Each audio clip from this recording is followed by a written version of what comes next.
Ra'iisul Wasaaraha dalka Itoobiya Abiy Ahmed ayaa digniin u diray dalal uu ku eedeynayay inay faragelin ku hayaan dalkiisa. Ra'iisul Wasaaraha Itoobiya Abiy Ahmed ayaa soo saaray digniin ka dhan ah dalal uu sheegay inay faragelin ku hayaan arrimaha dalkiisa sida lagu baahiyey wakaaladda wararka ee dowladda Itoobiya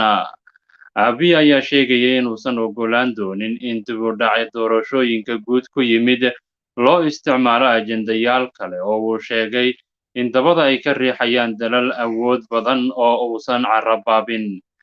Waxa uu carrabka ku adkeeyey in go'aanka doorashooyinka Itoobiya ay gaadhayaan dadka Itoobiyaanka ah isla markaasina iyagu ay ka arrinsanayaan masiirkooda waa sida uu hadalka u dhigay.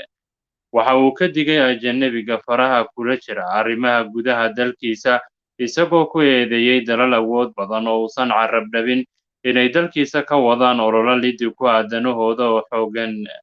Abiy marnaba ma uusan carrabaabin dalalka faragelinta ku haya ee uu digniinta u diray, kuwaasi oo u badan buu yidhi hay'ado iyo dalal dhaqaalahoodu xooggan yahay oo xukuumaddiisa cadaadis ku saaraya qabashada doorasho oo mar kale dib u dhac ku yimid.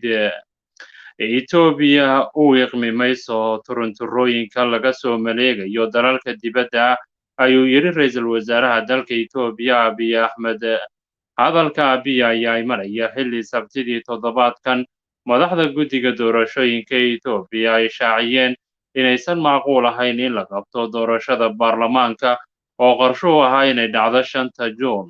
iyadoo aan la sheegin waqtiga cusub ee doorashada la qaban doono. Ra'iisul Wasaare Abiy Ahmed ayaa kolkii uu talada qabtay 3 sano ka hor waxa uu ballan qaaday in dalka uu ka saarayo hannaankii xukunka ku dhegganaa isla markaasina uu qaban doono doorasho ugu dimuqraadiyadsanayd ee abid soo marta dalkaasi Itoobiya, midaasi oo xilligan aan muuqanin. Doorashooyinka ayaa markii hore qorshaysnaa bishii August ee sanadkii hore, waxaana dib loogu dhigay sababo la xidhiidha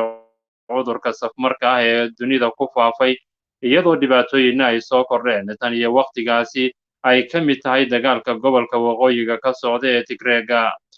Codbixintu ma dhacaysa 5 Juun, ma sheegi karo taariikhda maadaama guddigu ay tahay inay ku darsaan talooyinka ay ka helaan xisbiyada, ayay tidhi haweeneyda hogaaminaysa guddiga doorashooyinka ee lagu magacaabo Burtukaan, taasi oo ka gaabsatay shaacinta xilliga cusub ee ay qabsoomaysa doorashooyinka dalkaasi Itoobiya. Tan iyo markii uu soo baxay dib u dhaca doorashada Itoobiya waxaa isa soo taraya guuxa dalalka beesha caalamka oo u arka Abiy Ahmed mid ka leexday dhabbihii dimuqraadiyadeed ee uu horay u ballan qaaday, waana midda keentay in maanta uu gaashaanka u daruuro Ra'iisul Wasaaraha dalkaasi Itoobiya oo ay awal isku fiicnaayeen reer galbeedka.